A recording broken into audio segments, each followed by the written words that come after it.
At ngayon, kakaibang produkto na naman ang ating pong nasa harapan na kung saan mamamangha po kayo. Ako po hindi ko iniisip na puro gulay pala to eh.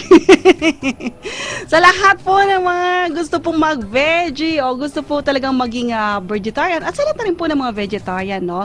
Talaga pong ito po'y pinopromote po ng atin pong isang napakagaling na tagaluto o chef na kung saan ay masasabi po natin na talaga napaka-professional po ng dating ng kanyang mga produkto. But by the way, siya po ay graduate po ng Professional Macrobiotic Conscious Chef Training Course at Woods Macrobiotics Cooking Academy of Southeast Asia. And prior to that, she graduated with a bronze medal in Professional Culinary Arts from the Center for Asian Culinary Studies under Chef Jean Gonzalez. And without further ado, let us all welcome, ladies and gentlemen, Chef Alice T. Hello, good afternoon sa Chef. Oo, napakasaya po namin at talagang pinagbigyan mo ang aming imbitasyon para naman makapag-guest ka po dito sa programang Pangkalusugan, Healthy Chat at Sunshine. Baka gusto mo munang bumate. May notes ako. Sandali. Okay, habang kinukuha ni Chef ang kanyang notes, talagang tayo po ay nasisiyahan at talagang live po siya ngayon dito sa station at may dala-dala nga po siyang sample ng kanyang produkto. Yung notes Okay. ko. Okay. First, greet ko yung friends ko. Okay. Lahat. Si Pamela, si Agnes, si Carol, si Jen, saka si Christine. Oo. Tapos, syempre, greet ko rin yung staff ko. Yes, Nagtutulong sa akin please. dito. Sila Kathy, Mercy, saka si Ellie. Hello, nandito Ay, si dyan Chef. pala yung camera. Oo. And for those of you who are viewing Chef Alice T, nandito po siya, nakikita po siya ngayon sa www.sunshinetvradio.com. So kung kayo po naka-log on sa inyong mga internet, siya po yung katabi ko ngayon dito. At Chef, saan nga ba itong matatagpuan, itong mga ginagawa mong mga dishes na ito? Sa Mercato, sabi mo? Oo. Ngay, kalawang nito. Oo, ganyan mo lang. Isa Yan, mo yan. yan. Okay. Ngayon kasi weekly stall na ako sa Mercato Central, yung Taguig. Kasi meron silang aside from regular food, meron silang all certified organic. Kasi maraming mga organic lang.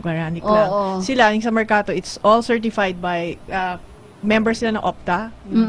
Hindi siya certifying body, but more like an association. Then they police themselves. Oo. And so it's all called the All Certified Organic and Healthy Market. Every Saturday yon. Tapos may bago silang binukas recently sa Alabang. It's called Soderno. Sunday naman yung organic market doon. Okay, organic market. Na talagang siguro dyan ka rin namimili. Di ba, Chef? Joke lang. Anyway, we will be talking about itong macrobiotics na to, no? So far, parang bang masyado naman siyang high-tech sa pandinig, macrobiotics, pero mga gulay pala to.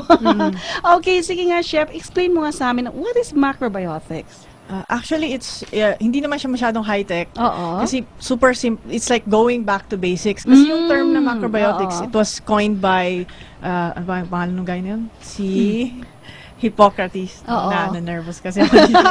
Talaga excited lang si Chef. Hippocrates, Okay. di ba yung Hippocratic Oath? Oh, yes. Kasi meron siyang ni-write about tao na eating simple but really healthy. So like whole grains and whole vegetables, yung mga ganun, hindi processed. Pero siyempre ancient times, ganun sila.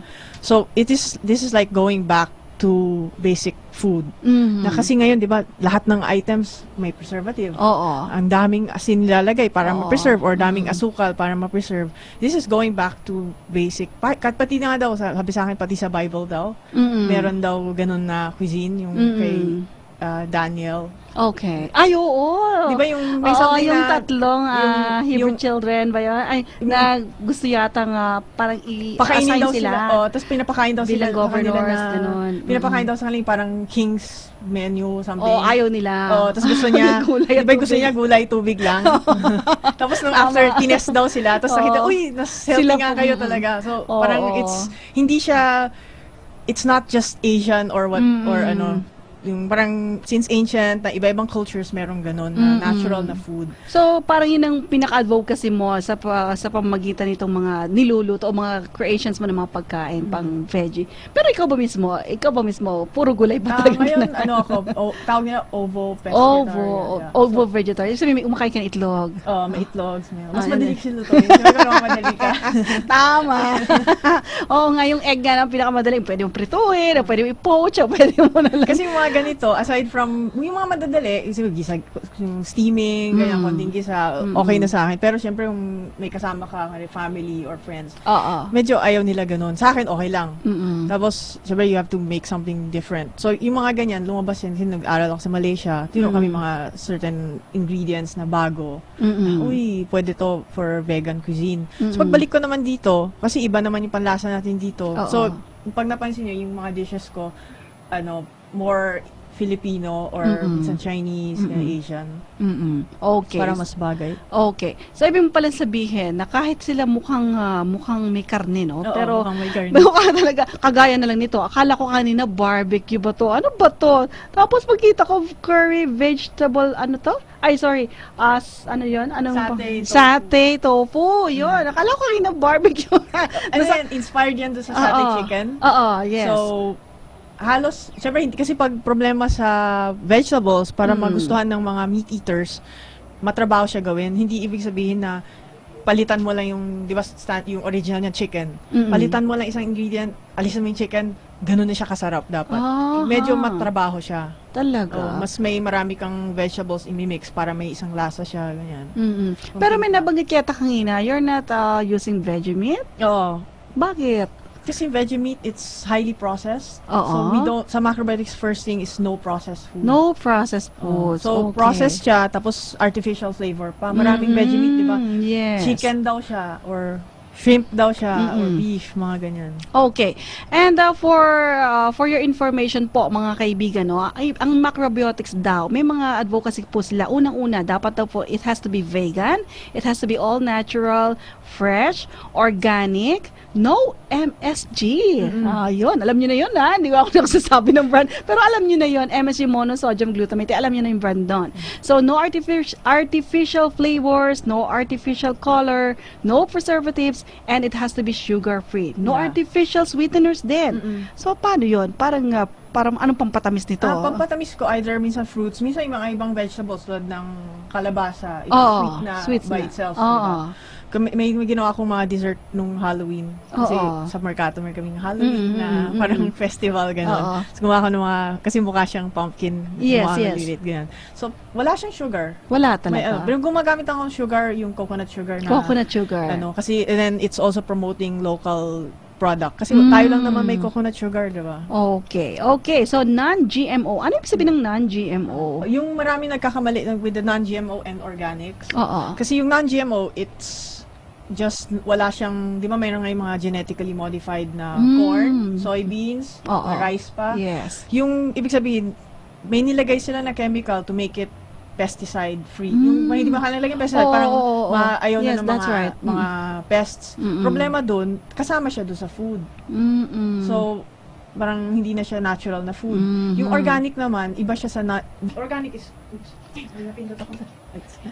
yung organic is definitely non-GMO kasi syempre hindi it's natural, diba?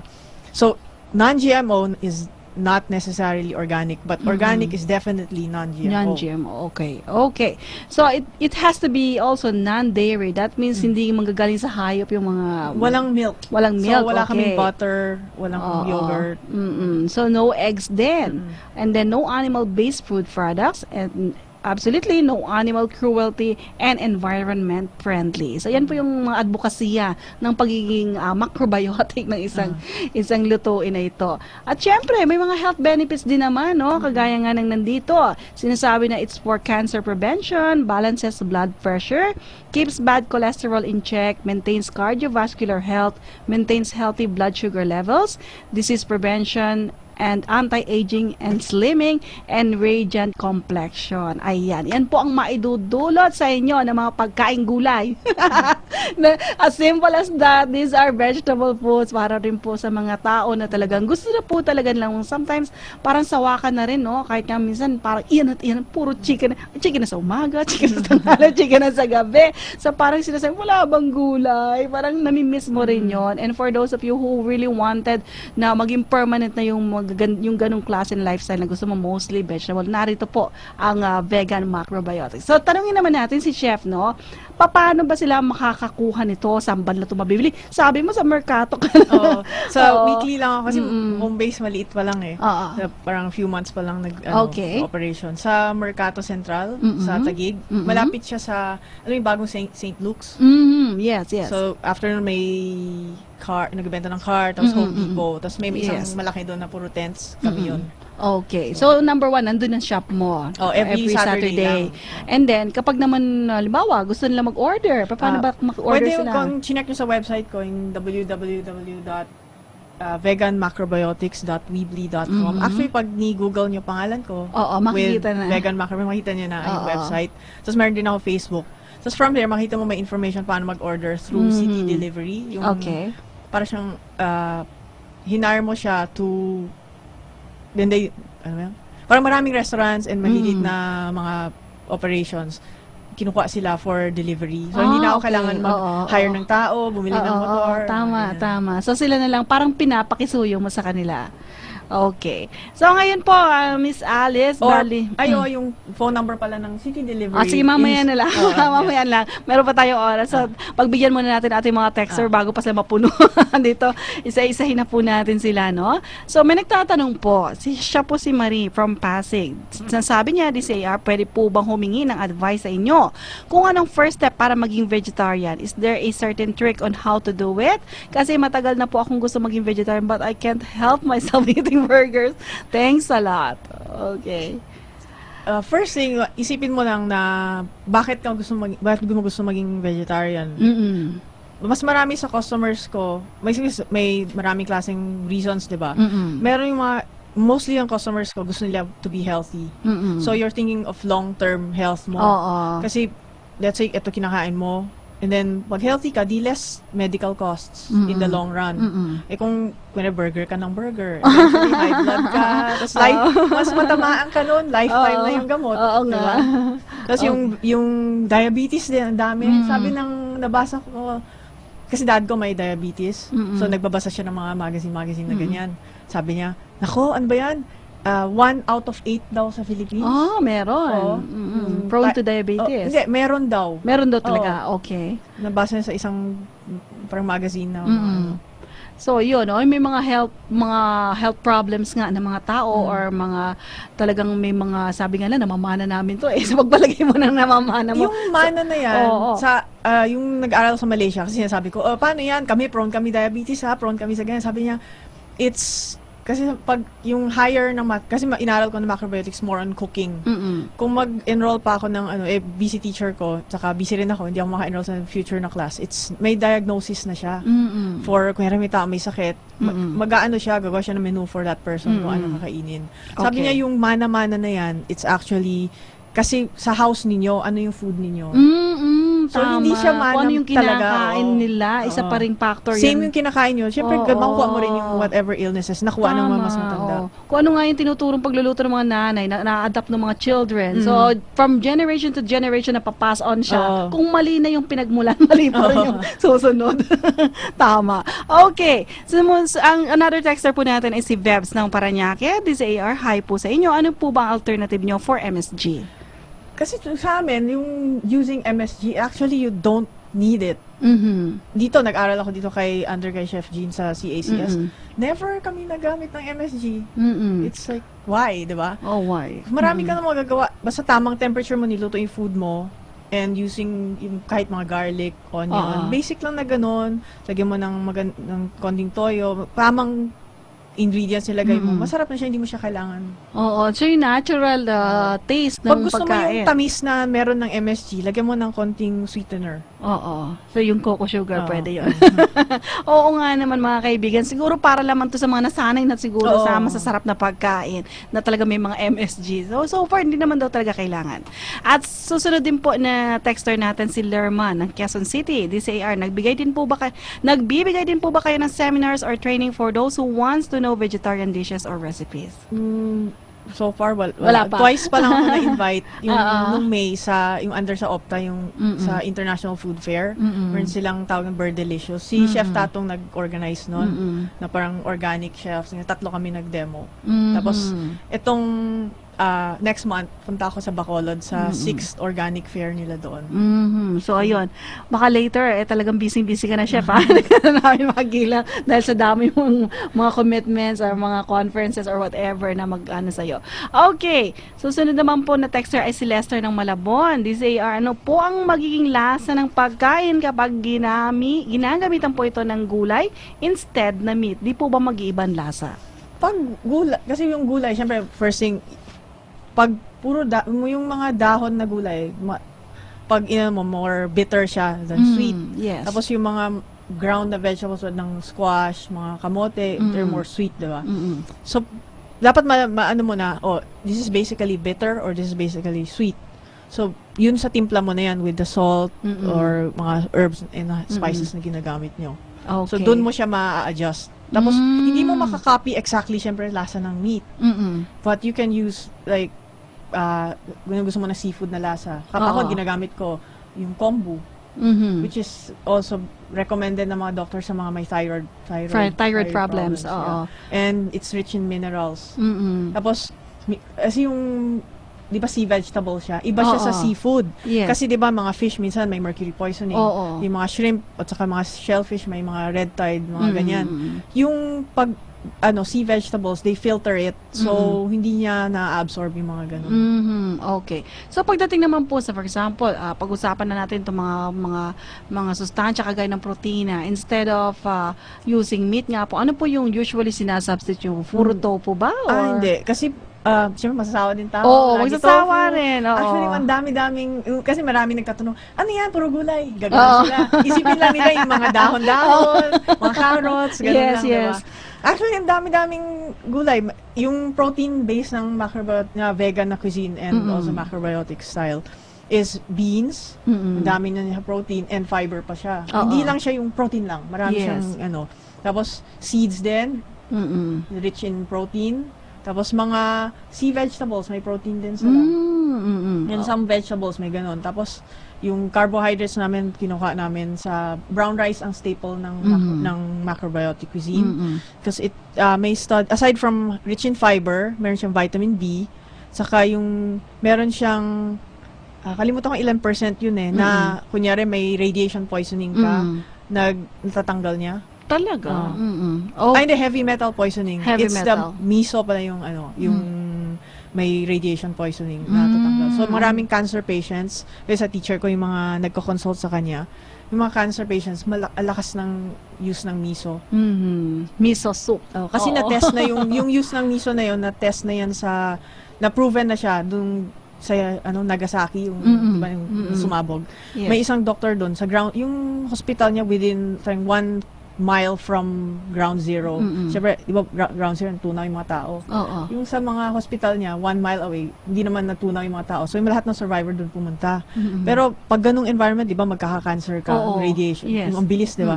Ginawa niya, pinakain niya lahat ng miso, no sugar, kasi kung cancer, kung kumain ka ng sugar, nag-feed doon sa cancer na cells. Cancer cells, yes. So, pinastop niya yon. So, basically, actually, yung pinakain niya sa mga tao ay macrobiotic dishes. Na hindi lang hindi pa na-coin yung term sa Japan kasi dati pa yon. Later na na-coin yung term na macrobiotics, mga 70s na yun Kasi kinuha niya yung kay term ni Hippocrates kasi ganun din yung sinasabi. So, parang binigyan niya ng English name. Tapos yung sa Japan na yun, nangyari, pinakain niya yung staff niya ng ganun. Ang taas ng survival rate nila. Di sa ibang place, di ba, magkaka-cancer ka, patay na. Ayun. Pero dun sa lugar na yun, na yun, talagang nakasurvive yung mga tao. Yes, okay. That's a good story ng miso soup. It's okay. Okay, isa pong texter din natin si Darlene ng Pasig, DCR. Ma'am, ask ko lang po, sabi po nila may side effects daw po ang paggamit ng gas stove. Totoo po ba ito, ma'am? Paano ito nakakapekto sa pagkain natin? Sa gas naman siya nagtatanong. Baka yung side effect niya sabi sa gas stove kasi kulob yung bahay. Kasi, syempre best talagang gusto mong go natural. Yung gatong, ganyan. Pero syempre that well ventilated yung place. Kasi sa macrobiotics, ayaw din namin gumamit ng mga electrical. Sa merkato kasi bawal magsinde. So, no choice kami. Tinanong ko rin sa teacher ko, sabi niya, if you have no choice, we have to do it. Pero, kaya sa bahay na ginagawa namin, gas kami lahat na stove. Okay. Pero dapat well-ventilated yung naka-elect. Huwag mo naman tapat, mamamatay. Medyo, basta well-ventilated yung lugar. Tapos microwave talagang wag. Kasi you're irradiating your food. Di ba, takot na takot nga tayo mga products galing sa Japan ngayon. Oo, tapos dahil tayo irradiated daw, tapos sasadyain mo pa. Oo. Naku mga kaibigan, ilang minuto lang matapos ang ating program. At bago po tayo magtapos, no, ito pong kaya sa isang bote dito po sa harapan. Ay, garapon pala. Ito po, tatanungin natin, napakasarap daw po nitong vegan bagoong. Vegan alternative to bagoong na alamang. So, Chef, paano ba to? Ano bang meron ito? Bakit nagkaroon ka ng vegan bagoong? Actually, napaisip ako dyan. Kasi kung gagawa ako ng mga Filipino actually maraming Filipino dishes na bagay maging vegan, not just vegetarian. Kasi hindi mo kailangan lagyan ng mga veggie meat. Tulad ng kare-kare. Sabi ko sa kanya, kasi vegetarian yung pamangkin ko. Sabi ko, nagawa ako ng vegan kare-kare, ganyan-ganyan. Sabi niya, anong bagoong mo? Oo nga. Pamangkin ko si Ryan. Tapos sabi niya, ano yung bagoong mo? It's not kare-kare if there's no bagoong. Ayan. Tapos napaisip ako. Kasi gusto ko yung nandiyan yung texture ng alamang. Kasi talaga naisip. So, naisip ko, gamitin ko coconuts. Saka, siyempre, kailangan may paalat. Ginamit ko fermented soybeans para may flavor. Okay. Tapos ito yung version dinala ko ngayon, may garlic siya. May garlic nakahalo. So, Okay. may hint pa rin siya ng coconut na taste. Pero, kasi nandun yung garlic sa So, maalat siya. And it's good. Siyempre, hindi siya lasang alamang talaga. But there's the texture. Tapos may isang nag-text nga sa akin, friend ko yung sa PETA, yung Rochelle. Sabi niya, ako yung bagoong mo. 10 years na daw siya kasi na vegetarian. 10 years na daw siya hindi nakakain ng green mango na may bagoong. Tapos ngayon lang daw, after 10 years nakakain siya ng gano'n. So parang, wow, heartwarming nakarinig ng gano'n. So it's a very product of Filipino ingenuity ni Miss Alice. At eto, ang ating isa pa po sa ating texter, nako, katutune in lang daw niya. This AR, hi po, I just tune into your station. I'm curious, bakit po tinatag ng macrobiotic ang food ninyo? Ayan, ngayon lang niya tayo napakinggan. So uulitin lang po natin yung sinasabi mo nga kanina within a few seconds. Mo lang, maliit lang. Para ka lang kay Mrs. Yung Mariano. macrobiotic, it's from a Greek term meaning long, macro, and then biotic life. So it's like a long life na diet.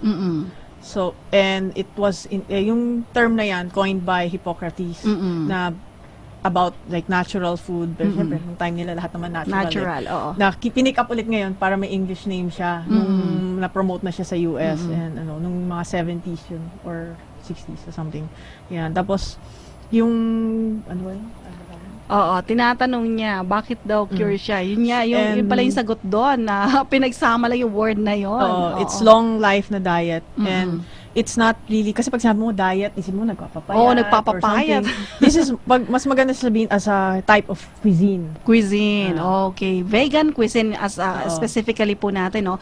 Usually po, ang ginagamit po ni Chef Alice ito mga vegetables. Pero hindi nyo nga makakalata eh. Kasi dito pala sa picture, kung nanonood po kayo through the internet, makikita nyo po, napakaganda po ng mga creations siya. May mga mukhang siomai, may mukhang lumpia, may kare-kare nga, may burger patties. If I am the one to describe this type of mga dishes mo, no, talagang hindi ko talaga mag-get na puro vegetable pala siya. Dahil napaganda po. And it's a good thing na pwedeng nyo ihanda ngayong Pasko dahil iwas po sa high blood. Di ba? Okay, Chef Alice, thank you so much. Talaga naubos na yung ating oras. Any last message sa ating mga listeners? Go ahead. Baka gusto mo ulitin yung numbers kanina. Yes. Yung I'm at Mercato Central every Saturday, yung morning, hindi yung gabi. Tapos, so it's 7 a.m. to 2 p.m. Tapos, if you search the vegan macrobiotics by Chef Alice T, makita nyo yung website ko, which is veganmacrobiotics.weebly.com. Kasi yung home base na, so yung Weebly free site yun. Saka sa Facebook meron din. So yun yung regularly in-update ko kung may bago. Yes. Ito, hindi ko pa ito yung mga din-display ko sa Mercato kung ano yung yung mga ito, hindi ko pa pictures na yan. napalaminate. Ang ganda, vegan kinunot. Ano yung kinunot? Ay, what's this? Anong dish to? Bicolano, Ilocano? Yung totoong kinunot, it's made from pagi. Pagi? Oo. Na sa sa Donsol, sinaserve nila yun pag Oo. vegan whale shark. Mm-mm. Tapos, eto, since vegan siya, hindi ako pwede gumamit ng mga Oo, pagi or syempre. whatever. So, basically the same ingredients, pero instead of pagi, ginamit ko puso ng saging. Puso ng saging. So, meron Okay, siyang color na yes. ganyan. Oo, naku, sayang wala na tayong time para i-discuss pa itong mga dishes niya. Ginawa po ni Chef Alice, no? Pero meron din siyang creamy pumpkin soup, meron siyang vegan kare-kare, curry vegetable pie, satay, tofu on a stick. Ito yung napagkamalan kong barbecue. Vegan gyoza with dipping sauce at saka itong vegan pochero. Naku, ang sasarap po mga kaibigan. Shawarma. Ito May yung shawarma rin siya, vegan shawarma. So, ano man pong pagkain ang trip nyo ngayong Christmas, wag po kayo mag-atubiling tawagan si Miss Alice T o kaya naman hanapin po sa Facebook ang kanyang pangalan at maisa-suggest po niya ang the best po ng mga menu, especially po sa mga may konting kompromiso sa kanilang mga kalusugan. So, once again mga kaibigan, sa ngalan nga po natin pinakamama na Pastor Policy Kibuloy. Ito po ang inyong Ate Grace. Nagpapasalamat sa inyong pagsubaybay sa programang ito. At thank you na rin, Chef Alice, for coming over at sa pagpapromote mo rin ito. Maraming salamat po. Mabuhay kayo. Okay. So, ngayon po ay namamaalam na po kami at antabayanan nyo na po ang susunod na programa ni Kuya Mike Abe. Wala po iba kundi ang Usaping Bayan. Bye for now! Sumainyo ang isa na namang malusog na talakayan sa A Healthy Chat at Sunshine. Muling makinig sa muli nitong pagsasayang papawid mula Lunes